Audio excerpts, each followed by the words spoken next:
చిన్న సినిమాలతో career start చేసిన మీనాక్షి చౌదరి తర్వాత స్టార్ హీరోల సరసన నటించి స్టార్ లీగ్ లో ఫ్లాష్ అయ్యారు. సూపర్ స్టార్ సినిమాలో గెస్ట్ రోల్ లో చేసిన ఈ భామ తర్వాత వరుసగా సీనియర్ హీరోల సినిమాల్లో నటిస్తున్నారు. ప్రెజెంట్ సెలెక్టివ్ గా సినిమాలు చేస్తున్న ఈ భామ ఫ్యూచర్ ప్రాజెక్ట్స్ విషయంలో తన ప్లానింగ్ ఏంటో రివీల్ చేశారు. చిన్న సినిమాలతో కెరీర్ స్టార్ట్ చేసిన మీనాక్షి చౌదరి తర్వాత వరుస ఆఫర్స్ తో బిజీగా ఉన్నారు.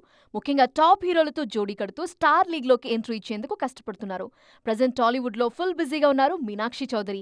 ఆల్రెడీ రవితేజ లాంటి సీనియర్ స్టార్స్ తో స్క్రీన్ షేర్ చేసుకున్న ఈ బ్యూటీ వరుసగా సీనియర్ స్టార్స్ తో సినిమాలు చేస్తున్నారు. సంక్రాంతికి వస్తున్నాం సినిమాలో వెంకటేష్ కి జోడీగా బ్లాక్ బస్టర్ అందుకున్నారు. ప్రస్తుతం చిరంజీవి హీరోగా తెరకెక్కుతున్న విశ్వంభరలో కీ రోల్లో నటిస్తున్నారు. సీనియర్ హీరోలతో జోడీ కట్టేందుకు ఎలాంటి ఇబ్బంది లేదంటున్న ఈ భామ ఇక మీదట తల్లి పాత్రలో మాత్రం నటించనంటున్నారు. లక్కీ భాస్కర్ కథ బాగా నచ్చటం వల్లే ఆ సినిమాలో మదర్ రోల్ చేశా అన్నారు. ఇక మీదట అలాంటి పాత్రలు ఎట్టి పరిస్థితుల్లో చేయను అని క్లారిటీ ఇచ్చారు. గత ఏడాది సూపర్ ఫామ్ లో కనిపించిన ఈ బ్యూటీ ఇప్పుడు కాస్త స్లో అయ్యారు. 2025లో ఒక్క సంక్రాంతికొస్తున్నాం సినిమా మాత్రమే చేసిన ఈ బ్యూటీ ప్రజెంట్ అనగనగా ఒక రాజు సినిమాలో నటిస్తున్నారు.